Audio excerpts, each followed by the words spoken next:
Hello बच्चों। तो आज की इस वीडियो में हम लोग देखने वाले हैं अपवर्तनांक को हम लोग अच्छा से समझने वाले हैं। किसको समझने वाले हैं? अपवर्तनांक को। तो चलिए हम लोग समझते हैं अपवर्तनांक किसे कहते हैं।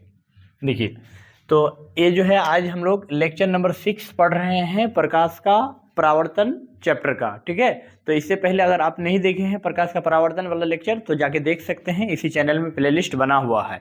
ठीक है, तो चलिए हम लोग समझते हैं अपवर्तनांक किसे कहते हैं। देखो, अपवर्तनांक को इंग्लिश में रिफ्रैक्टिव इंडेक्स कहते हैं। क्या कहते हैं? Refractive index. अपवर्तनांक को हम लोग अच्छा से समझते हैं।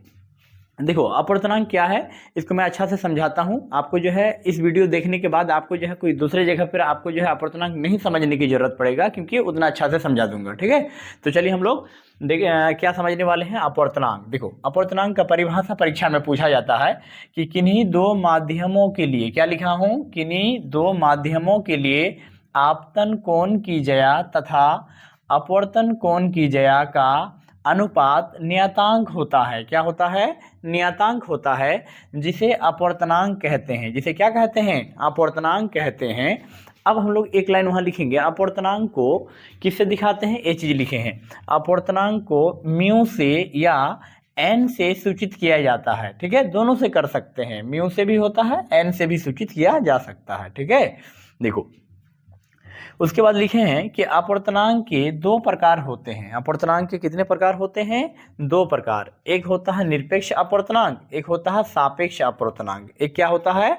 निरपेक्ष अपवर्तनांक, और दूसरा सापेक्ष अपवर्तनांक। ठीक, तो यहाँ से अगर आपको परीक्षा में पूछा जाए कि अपवर्तनांक किसे कहते हैं, उसे परिभाषित करें और इसका भेद भी लिखें, तो अगर परिभाषा 2 नंबर से यहाँ सवाल आता है। ठीक है, 2 नंबर का यहाँ से क्वेश्चन पूछा जाता है, तो आप एग्जाम में कैसे लिखोगे? इसका डेफिनेशन लिख दीजिएगा और उसका भेद भी लिख सकते हैं, कोई दिक्कत नहीं है। ठीक है, तो चलिए समझता हूं। देखिए कैसे इसको एग्जाम में जो है इस तरह से अगर आप लिख देते हैं तो आपका 2 नंबर कोई नहीं काटेगा। ठीक है, तो चलिए एक बार आप ध्यान देके समझिए कि अपवर्तनांक क्वेश्चन तो इस तरह से नहीं आएंगे परीक्षा में, मैं वो भी बताता हूं किस प्रकार से आएगा एग्जाम में। देखो, एग्जाम में आएगा कि अपवर्तनांक को परिभाषित करे। क्या करे? अपवर्तनांक को क्या करे? अपवर्तनांक, अपवर्तनांक क्या है ऐसे भी आ सकता है, या अपवर्तनांक को परिभाषित करे। क्या करे? परिभाषित करे, ऐसे भी पूछा जा सकता है परीक्षा में। ठीक, अपवर्तनांक को परिभाषित करे या फिर अपवर्तनांक किसे कहते हैं, इस तरह से भी परीक्षा में पूछा जा सकता है। ठीक है, तो इसलिए 2 नंबर का ये बहुत VVI क्वेश्चन है, बहुत मतलब इंपॉर्टेंट क्वेश्चन है, इसको कह सकते हैं। इसको भारी भारी इंपॉर्टेंट मतलब VVI के कैटेगरी में रख सकते हैं। ठीक है, VVI मतलब क्या होता है? भारी भारी इंपॉर्टेंट।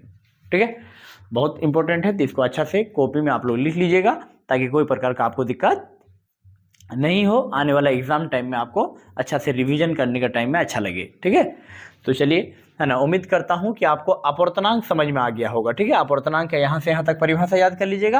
अपवर्तनांक 2 भेद होते हैं। अपवर्तनांक के कितने भेद होते हैं? निरपेक्ष अपवर्तनांक, सापेक्ष अपवर्तनांक। और याद रखिएगा कि अपवर्तनांक को, है ना, न्यू से दिखाते हैं, म्यू से। किसे? म्यू से। म्यू, इसको क्या कहते हैं? म्यू कहते हैं। ठीक है, इसको म्यू कहते हैं, या फिर एन से भी दिखाते हैं। ठीक, क्या होता है? एन से भी दिखाते हैं। और यहाँ पर जो है अपवर्तनांक का अगर फॉर्मूला याद करना चाहते हैं तो ऐसे लिख सकते हैं, अपवर्तनांक क्या होता है? साइन आई बट्टे साइन आर, साइन आई बट्टे साइन आर बराबर क्या होता है बताओ? एन या न्यू। ठीक है, ये वाला सूत्र भी आप याद रख सकते हैं। ठीक है, यही अपवर्तनांक का सूत्र है, है ना, अपवर्तनांक का सूत्र है। तो आपको इतना याद रखना है कि अपवर्तनांक किसे कहते हैं, अपवर्तनांक के कितने भेद हैं। ठीक है, तो अगला वीडियो में मैं आपको इसके बारे में डिटेल्स बताऊंगा। ठीक है, तो इससे पहले अगर आप वीडियो नहीं देखे हैं, इससे पहले वाला लेक्चर 1 से लेकर लेक्चर 5 तक, तो इसी चैनल में जाके आप देख सकते हैं, है ना, पढ़ने वाला ऑनलाइन क्लासेस में जाके। ठीक है, तो चलिए दोस्तों, अगर वीडियो में पहली बार है तो चैनल को लाइक, सब्सक्राइब, अगर आपको वीडियो से कुछ सीखने को मिला है तो शेयर जरूर कीजिएगा, वीडियो को लाइक जरूर कीजिएगा।